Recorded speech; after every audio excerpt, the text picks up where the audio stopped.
जारंगी परियोजना में बुधवार को अहले सुबह से ही राष्ट्रीय कोलियरी मजदूर यूनियन के बैनर तले तथा यूनियन के क्षेत्रीय अध्यक्ष अजय कुमार सिंह और सचिव विल्सन फ्रांसिस उर्फ बल्बू फ्रांसिस के नेतृत्व में सैकड़ों की संख्या में मजदूर जारंगी कोलियरी गेट पहुंचे और सीसीएल प्रबंधन के विरुद्ध जोरदार नारेबाजी की और प्रदर्शन किया।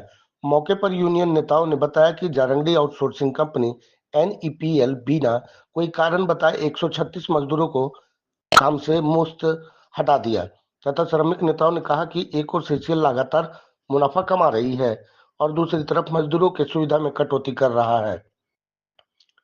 मामले की गंभीरता को देखते हुए सीसीएल का थाना जीएम संजय कुमार श्रमिक नेताओं से वार्ता के लिए बुलाया। समाचार लिखे जाने तक वार्ता चल रही थी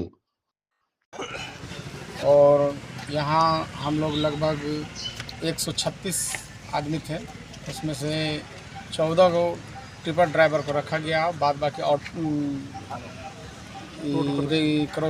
रोड क्रॉसिंग में रखा गया था, उस सबको भी बैठाया गया है, टिपर ड्राइवर को भी बैठाया गया है और ये कुछ पैसा दे के और कुछ बकाया भी है, वो फाइनल वेतन नहीं मिला हम लोग को।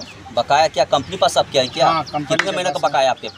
वही महीना नहीं, कुछ पैसा काट के रखा हुआ है, 10,000 15,000 किसी का इस तरह का बकाया पैसा है। किस कंपनी में आप काम करते हैं? एनईपीएल में।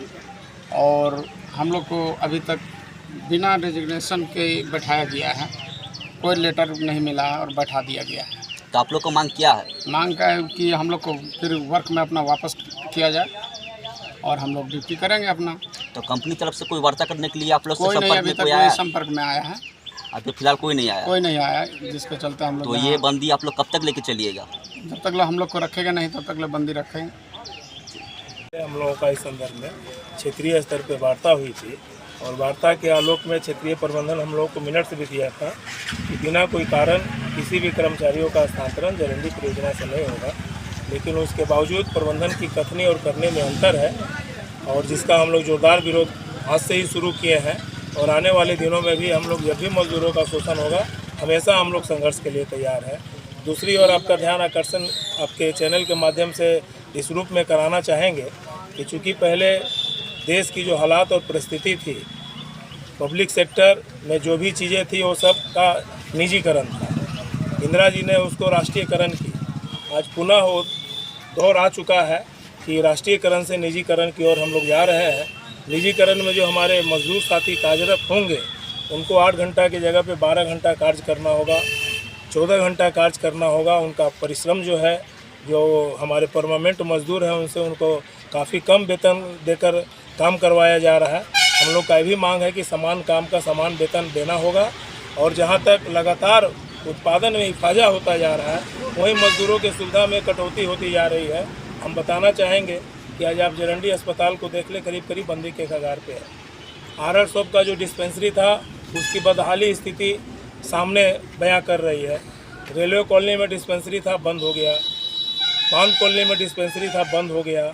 तो लगातार जहां उत्पादन में इजाफा हो रहा है और श्रमिकों के वेलफेयर के साथ खिलवाड़ किया जा रहा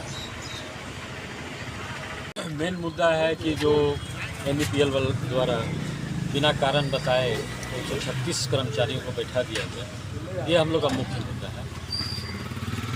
कर्मचारियों का जो आउटसोर्सिंग कंपनी में कार्यरत है उनका गलती इतना था कि उन्होंने बकाया 3 माह का वेतन मांगा कंपनी से। कंपनी ने आधा अधूरा पेमेंट दे करके और एक नोटिस चपका कर दिया कि सारे कर्मचारियों को बर्खास्त करेगा, जो कि सरासर नियम के विरुद्ध है।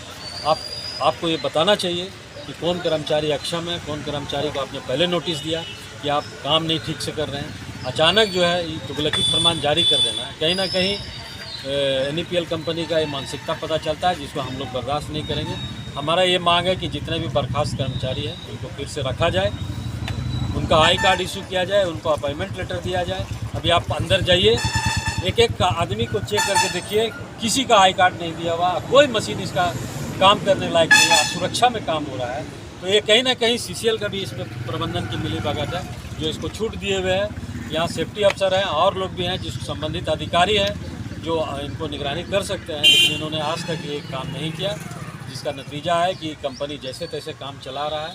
चाहे वो कृष्णा कंपनी हो, चाहे एनईपीएल कंपनी हो, ये दोनों का वही हाल है। कहने का मतलब ये है मेरा कि अगर आपके प्रेमिसेस में काम होता है तो सीसीएल प्रबंधन की जिम्मेदारी होती है कि उस वर्कर का आई कार्ड है कि नहीं। अगर मान लीजिए अभी कोई दुर्घटना, भगवान न करे, किसी तरह का दुर्घटना हो जाए तो कंपनी भी इनकार कर जाएगा और प्रबंधन बोलेगा ये कैसे घुस गया था, हो सकता है बोल दे कि ये कुछ गलत काम करने के लिए आया था।